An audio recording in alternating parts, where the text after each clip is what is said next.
ನಮಸ್ಕಾರ, ಆರ್ಜಿ ನ್ಯೂಸ್ಗೆ ಸ್ವಾಗತ. ನಾನು ಶ್ರೀದೇವಿ. ಬನ್ನಿ ಇಂದಿನ ಮುಖ್ಯಾಂಶಗಳನ್ನು ನೋಡೋಣ. ಮಹಾಶಿವರಾತ್ರಿಯ ದಿನದಂದು ಮಹಾದೇವ ದೇವಾಲಯದಲ್ಲಿ ಉದ್ದನೆಯ ಭಕ್ತಾದಿಗಳ ಸರತಿ ಸಾಲು. ಚಿಕ್ಕೋಡಿಯಲ್ಲಿ ಮಹಾಶಿವರಾತ್ರಿಯ ಸಂದರ್ಭದಲ್ಲಿ ಚಿಕ್ಕೋಡಿ ಪಟ್ಟಣದ ಹೊಸಪೇಟ ಗಲ್ಲಿಯಲ್ಲಿರುವ ಉತ್ತರ ಕರ್ನಾಟಕದಲ್ಲಿ ಪ್ರಸಿದ್ಧವಾಗಿರುವ ಶ್ರೀ ಮಹಾದೇವ ದೇವಾಲಯದಲ್ಲಿ ಭಕ್ತರ ನಂಬಿಕೆ ಮತ್ತು ಭಕ್ತಿಯ ಅದ್ಭುತ ನೋಟ ಕಂಡುಬರುತ್ತಿದೆ. ಇವತ್ತಿನ ಈ ಸಂಭ್ರಮದಲ್ಲಿ ಶ್ರೀ ಮಹಾದೇವನ ದರ್ಶನ ಪಡೆಯಲು ಭಕ್ತರ ಅಪಾರ ಜನಸಮೂಹ ಸೇರಿರುವುದು ಕಂಡುಬರುತ್ತದೆ. ಶಿವನಿಗೆ ನೀರು ಮತ್ತು ಹಾಲು ಅರ್ಪಿಸಿ ಎಲ್ಲ ಸಕಲ ಪೂಜೆಯ ಸಾಮಗ್ರಿಗಳೊಂದಿಗೆ ಪೂಜಾ ಕಾರ್ಯಕ್ರಮ ನಡೆಯಿತು.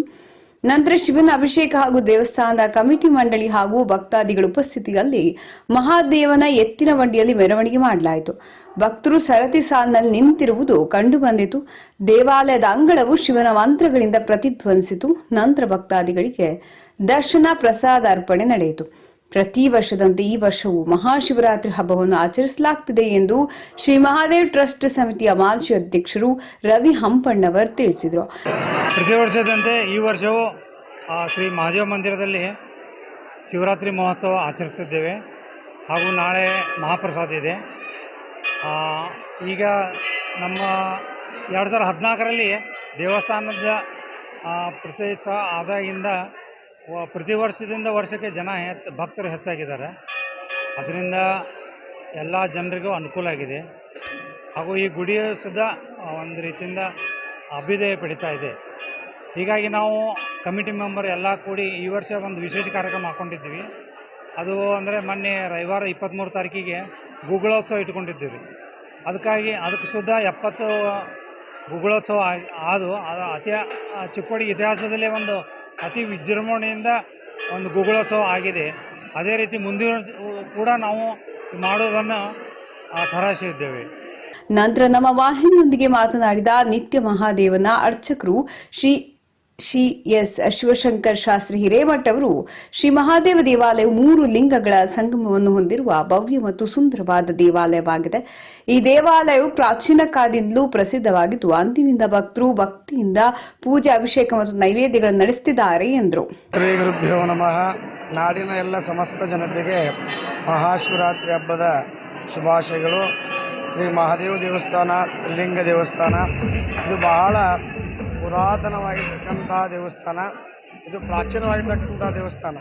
ರಾಮ, ಲಕ್ಷ್ಮಣ, ಭರತರು ಅನೇಕವಾಗಿರ್ತಕ್ಕಂಥ ಸಂಚಾರ ಸಮಯದಲ್ಲಿ ಈ ಲಿಂಗಗಳನ್ನು ಸ್ಥಾಪನೆ ಮಾಡಿ ಪೂಜೆಗಳನ್ನು ಮಾಡಿರ್ತಕ್ಕಂಥ ಬಹಳಷ್ಟು ಎಲ್ಲಿ ತ್ರಿಲಿಂಗಗಳಿಲ್ಲ. 5 ಲಿಂಗಗಳದವು, 3 ಲಿಂಗಗಳಿಲ್ಲ, 2 ಲಿಂಗಗಳದವು, 1 ಲಿಂಗಗಳದವು. ಅದಕ್ಕೆ ಈ ತ್ರಿಲಿಂಗ ಇರ್ತಕ್ಕಂಥದ್ದೇ ವಿಶೇಷವಾಗಿರ್ತಕ್ಕಂಥದ್ದು. ಇದು ಪವಿತ್ರವಾಗಿರ್ತಕ್ಕಂಥ ಪುಣ್ಯಕ್ಷೇತ್ರ. ಈಗ ಸುಮಾರು 20 ವರ್ಷಗಳ ನಂತರ ನಿರಂತರವಾಗಿ ಕಮಿಟಿಯವರು ಏನಿದ್ದಿದ್ದಿಲ್ಲ, ಇದೆಲ್ಲ ಅಭಿವೃದ್ಧಿ ಇದ್ದಿದ್ದಿಲ್ಲ.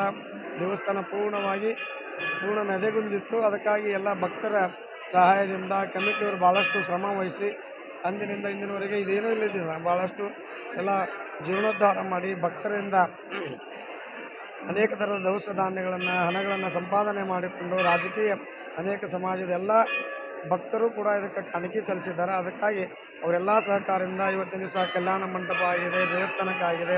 ಇಲ್ಲೆಲ್ಲ ಅಂದರೆ ಎಲ್ಲ ಥರದ ಮಂಗಲ ಕಾರ್ಯಗಳಿಗೆ ಭಕ್ತರಿಗೆ ಅನುಕೂಲ ಆಗೋ ಸಲುವಾಗಿ ಭಾಳಷ್ಟು ಕಡಿಮೆ ರೇಟಿನಲ್ಲಿ ಅನುಕೂಲ ಆಗೋ ಸಲುವಾಗಿ ಮಂಗಲ ಕಾರ್ಯಗಳಿಗೆ ಅನುಕೂಲ ಮಾಡಿಕೊಟ್ಟಿದ್ದಾರೆ. ಅದಕ್ಕಾಗಿ ಇನ್ನೂ ಹೆಚ್ಚಿನವಾಗಿ ವರ್ಷಕ್ಕಿಂತ ಪ್ರತಿ ವರ್ಷವೂ ಮಹಾಪ್ರಸಾದ ಇದ್ದೇ ಇರ್ತದೆ. ಅದಕ್ಕಾಗಿ ಈ ವರ್ಷವೂ ಮಹಾಪ್ರಸಾದಕ್ಕೆ ಎಲ್ಲ ಥರದ ಭಕ್ತರು ಯಾರನ್ನೂ ಕೇಳಕ್ಕೆ ಹೋಗಿಲ್ಲ, ಅವರವರ ಸ್ವ ಇಚ್ಛೆಯಿಂದ ಇಲ್ಲಿವರೆಗೆ ತಂದು ಕೊಟ್ಟಿದ್ದಾರೆ. ಈಗ 13 ವರ್ಷ 12 ವರ್ಷ ಆಯಿತು.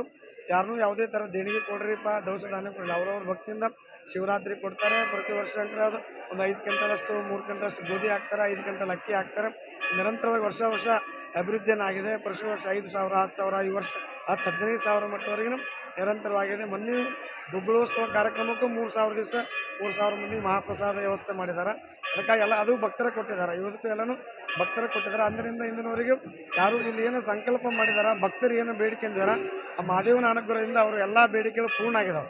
ಹಿಂಗಾಗಿ ಯಾರೇನು ಇಲ್ಲಿ ಸಂಕಲ್ಪ ಮಾಡಿ ಹೋಗ್ತಾರೆ, ಯಾರಿಗೆ ಕಮಿಟಿಗೆ ಒಳ್ಳೇದಾಗೈತಿ, ನಮಗೂ ಒಳ್ಳೇದಾಗೈತಿ, ಎಲ್ಲರಿಗೂ ಒಳ್ಳೇದಾಗೈತಿ. ಅದಕ್ಕಾಗಿ ಯಾರೇನು ಬೇಡಿಕೆ ಅಂತಾರೆ, ಬೇಡಿಕೆಯನ್ನು ಕೊಡ್ತಕ್ಕಂಥ ಶಕ್ತಿ ಏನಾದರೂ ಇದ್ದರೆ ಅದು ಮಹಾದೇವ ದೇವಸ್ಥಾನದಲ್ಲಿ ಇದೆ ಅಂತಕ್ಕಂಥದ್ದನ್ನು ನಾವು ಆತ್ಮಸಾಕ್ಷಿಯಾಗಿ ನಾವು ಹೇಳಲಿಕ್ಕೆ ಬಯಸ್ತೇವೆ ಅನ್ನೋದಕ್ಕೋಸ್ಕರವಾಗಿ ಪ್ರತಿ ವರ್ಷವೂ ಇವತ್ತು ಹೆಚ್ಚಿನವಾಗಿರ್ತಕ್ಕಂಥ ಭಕ್ತರು ನಡ್ಕೊಂಡ್ಬಂದಾರೆ. ಆ ಭಕ್ತರ ಸಹಾಯದಿಂದ ಎಲ್ಲ ರೀತಿಯಾಗಿರ್ತಕ್ಕಂಥ ಅಭಿವೃದ್ಧಿಯನ್ನಾಗಿದೆ. ಅದಕ್ಕಾಗಿ ಇವತ್ತಿನ ದಿವಸ ಎಲ್ಲ ಕಮಿಟಿಯವರು ಅದನ್ನು ವ್ಯವಸ್ಥಿತವಾಗಿ ಶ್ರಮವಹಿಸಿ ಕಾರ್ಯಕ್ರಮಗಳನ್ನು ಯಶಸ್ವಿ ಮಾಡಿದ್ದಾರೆ. ಮೊನ್ನೆ ಕಾರ್ಯಕ್ರಮವನ್ನು ಯಶಸ್ವಿ ಮಾಡಿದ್ದಾರೆ. ಅದೇ ರೀತಿಯಾಗಿ ಉತ್ಸವ ಮೂರ್ತಿ ಮೆರವಣಿಗೆ ಕಾರ್ಯಕ್ರಮವನ್ನು ಮುಕ್ತಾಯವಾಗಿದೆ.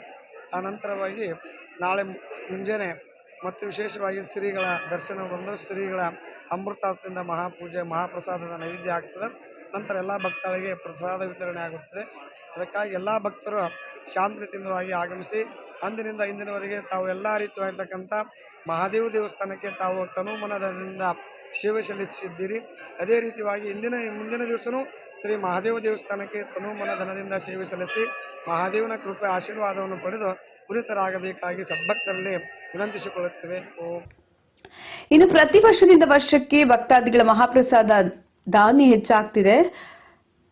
ಆದ್ರಿಂದ ಭಕ್ತರಿಗೆ ಮಹಾಪ್ರಸಾದ ಯಾವುದೇ ಒಂದು ತೊಂದರೆ ಇಲ್ಲದೆ ಪ್ರತಿ ಭಕ್ತರಿಗೆ ಮುಟ್ಟುತ್ತಿದೆ ಎಂದರು. ಈ ಮಹಾಶಿವರಾತ್ರಿಯ ಸಂದರ್ಭದಲ್ಲಿ ಕಮಿಟಿ ಅಧ್ಯಕ್ಷರಾದ ಶ್ರೀ ಸುರೇಶ್ ಫರಾಳೆ, ಶ್ರೀ ರವೀಂದ್ರ ಅಕ್ಕ ತಂಗೆರಹಾಳ, ಶ್ರೀ ರವೀಂದ್ರ ಹಂಪಣ್ಣನವರ್, ಶ್ರೀ ಸಿದ್ದೇಶ್ವರ ಪಾಟೀಲ್, ಶ್ರೀ ಶಿವರಾಜ್ ಮಿರ್ಜಿ, ಶ್ರೀ ಬಸವರಾಜ್ ಮುಸುಂಡಿ, ಶ್ರೀ ಶಂಕರ್ ಕಿಲಾರೆ, ಶ್ರೀ ಸಂಜು ಜಾಧವ್, ಶ್ರೀ ಅಜಿತ್ ಕಾಗಲೆ, ಆನಂದ ಬೋಳಾಜ, ಎಲ್ಲ ಸಹಸ್ರಾರು ಭಕ್ತಾದಿಗಳು ಹಾಗೂ ಕಾರ್ಯಕರ್ತರು, ಪೊಲೀಸ್ ಸಿಬ್ಬಂದಿಗಳ ಉಪಸ್ಥಿತಿಯಲ್ಲಿ ಇದೇ ಮಹಾದೇವ್ ಮಹಾಶಿವರಾತ್ರಿಯ ಸಂಭ್ರಮ ನಡೆಯಿತು.